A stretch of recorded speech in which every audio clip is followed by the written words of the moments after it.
So you want to become an author and you want to write a book. You want to write your first book and become a published, best-selling author. You can become an Amazon best-selling author, a New York Times best-selling author. I'm an Amazon best-selling author. I don't know if that's even a big deal anymore. I know I've sold over 10,000 copies of my books. I have the #1 book on how to start a landscaping business. I'm pretty sure I do. I looked it up on Amazon in the categories, which is pretty cool, and it helps you get verified when you're trying to get verified anywhere. On Instagram or Twitter, and Facebook with the blue check mark, all that things. Having a book is very important because your book is your business card. There's an amazing book you should read, and I'm going to give you a whole bunch of information about writing books right now because I published 2 books, and ebooks, audiobooks, paperback books for sale right now in people's living rooms all over the world. My books are, and I'm writing my 3rd book right now, and I plan on writing a book every other year till I've written, 20 books. But a book is a great way to create a residual income. It's a great way to get your foot in the door, especially if you want to get into public speaking, which I'm going to talk about in the next video, and then I'm going to talk about throwing your own live events. Okay, there's a book. Here's the books you must read and the courses you can take about writing books. The first book is by Guy Kawasaki. Any relation? Nope. Okay. To Robert Kiyosaki? Yeah. No. It's Guy Kawasaki. Okay. Like the motorcycle? Okay. And the book is called Ape. It's like a gorilla. It's called Ape, How to Write a Book. I don't know if it's called Ape, but it's called Ape, How to Write a Book by Guy Kawasaki. You can get it on paperback, or you can get it on audio book or audible.com. And I suggest you get on Guy Kawasaki's email list about writing a book.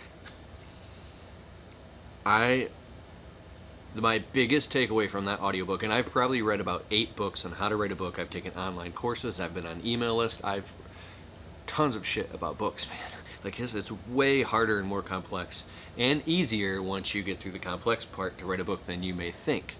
Now, there's all different tricks and tips and techniques and strategies you can use to write a book very quickly, and we'll talk all about that in this video. But the biggest takeaway from Guy Kawasaki's book, How to Write a Book, was editing.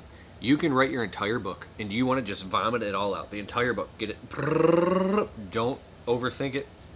Don't be obsessed with the grammatical errors or the details or anything. Writing books is actually compared to turning on the computer or the laptop and literally bleeding out of your fingertips the entire time. It is hellish and very painful to write a book. Like it's mentally, emotionally, and physically painful. Writing a book is like bleeding from your wrists. It's just a grueling process. He talks about editing. They said they had edited the book 6 times themselves. 6 times. 6 times. And there was still like 194 misspellings. They couldn't even believe it.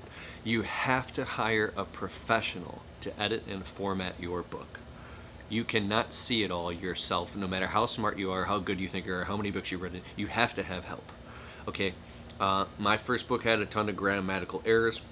I edited it 6 times myself, and it still had grammatical errors when it was published. My second book, I edited 6 times myself, and then when it was done, I published it, and it had a bunch of misspellings and grammatical and formatting errors that I wasn't even aware even existed in English literature, I'm talking about.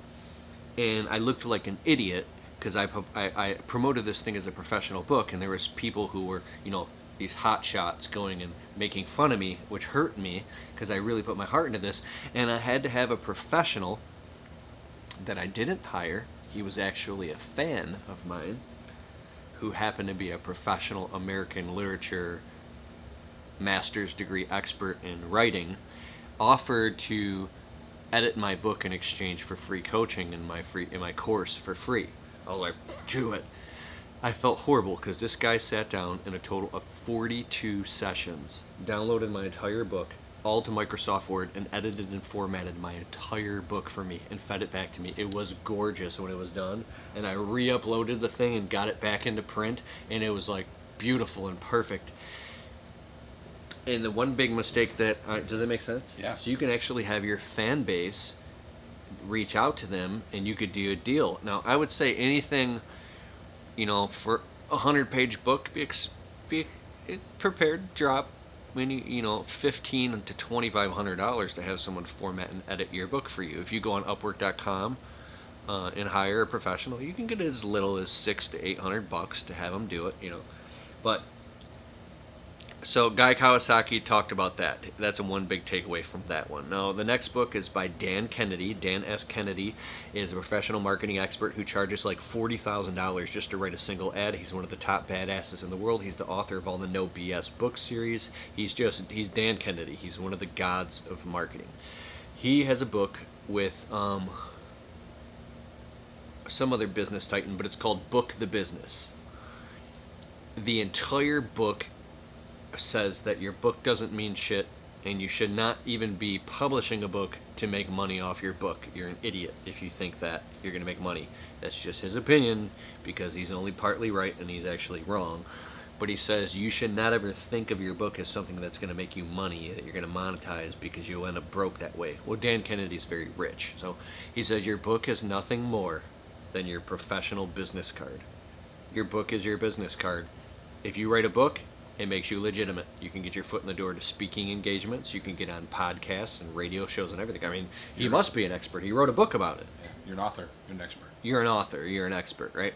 And even me in my industry, like, because I wrote a couple books, like, it sets me apart because, dude, I wrote the book on it. And you don't have to be the expert. Like, you can do a ton of research.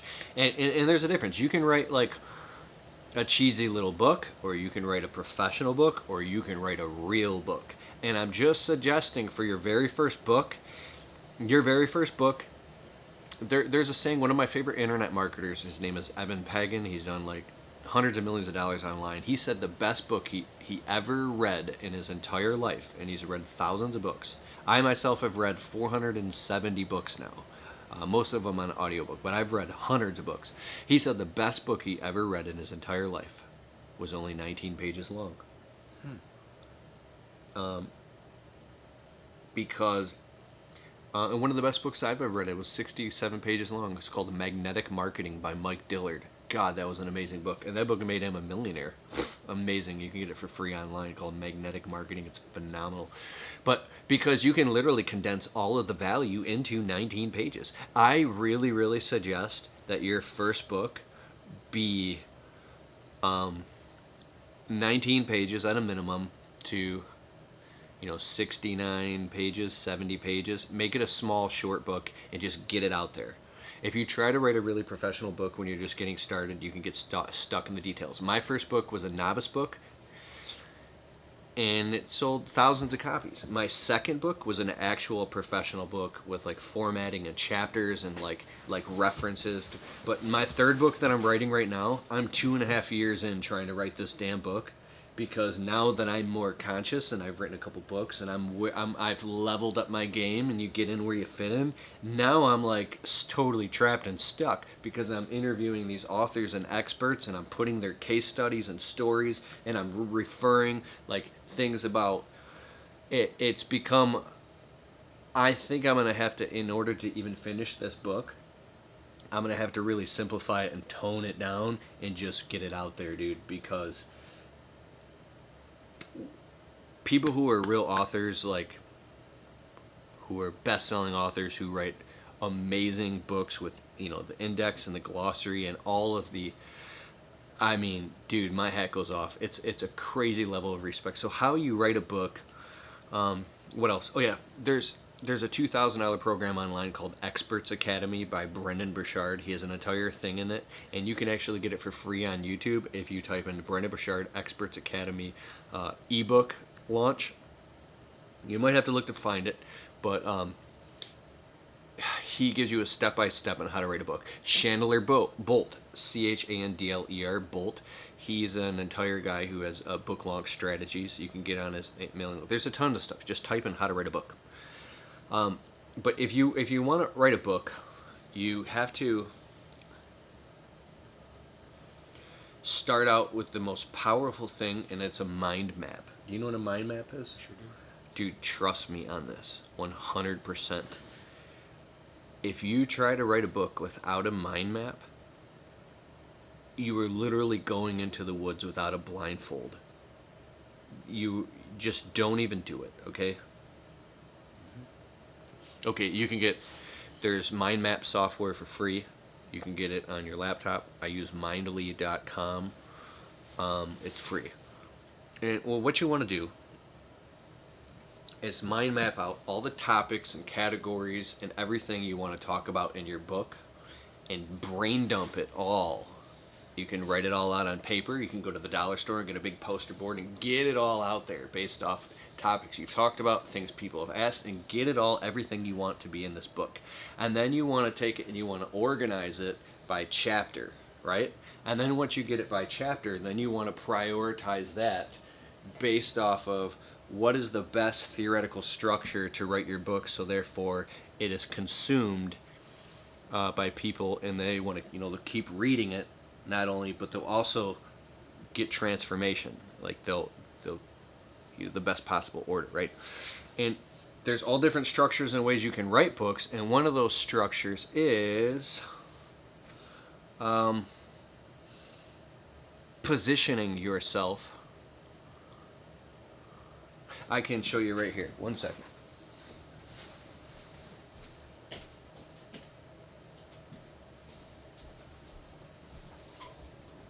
And before I even say that, I do want to say, for some, Dr. Wayne Dyer, he's a best-selling author. He's written like 42 books. He passed away, God bless his soul. But the guy was like a millionaire. He wrote 42 books, dude. He was a best-selling author his whole life. He had this one thing in his book, Wishes Fulfilled. Beautiful books, by the way. But he said, he sees the book as already finished. He gets the cover designed he books a photo shoot, and he gets the cover designed for the book, and the whole name of the book, Wishes Fulfilled.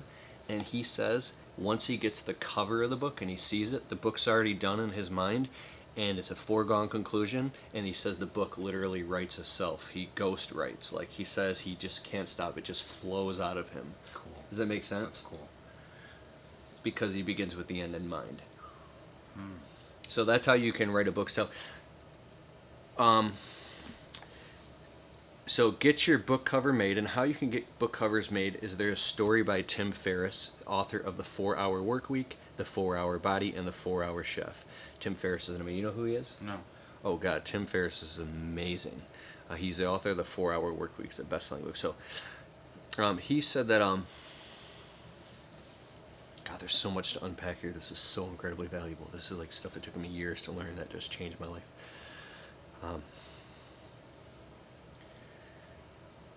So what you do is you get 3 different book covers designed, and then you put them out on 99designs.com. You can make it yourself. You go out and research best-selling books, and you look at the designs of books that have sold the most, and you want to design your book cover, so it looks like a best-selling book.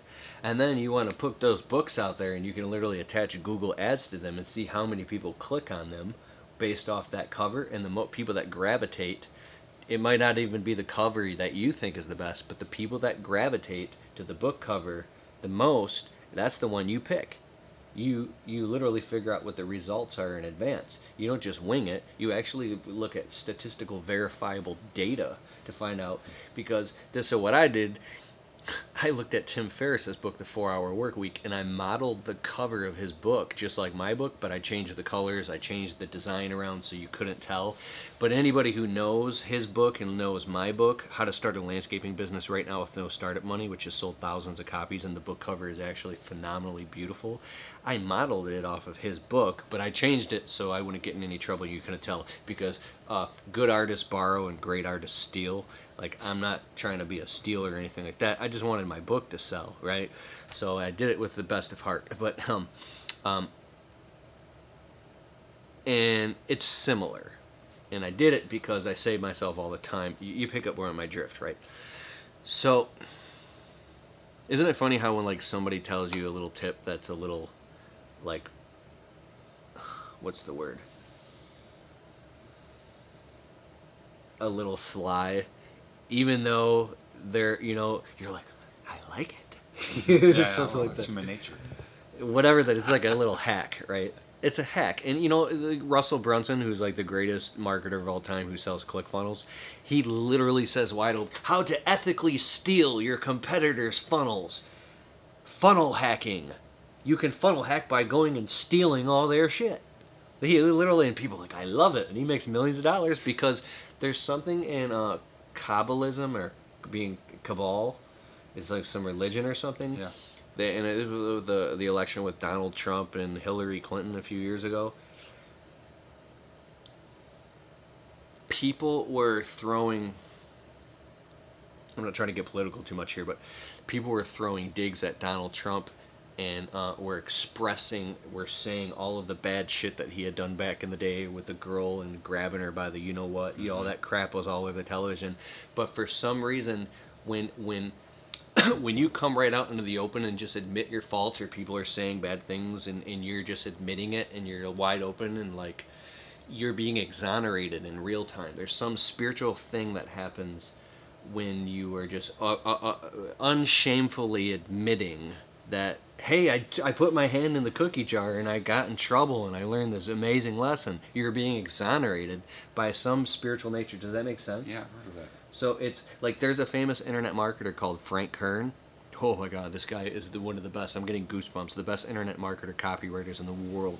He literally got not indicted, but he got shut down by the Federal Trade Commission because he was making online courses and books, making millions of dollars teaching parrots how to talk back in the 90s, and he didn't even own a fucking parrot.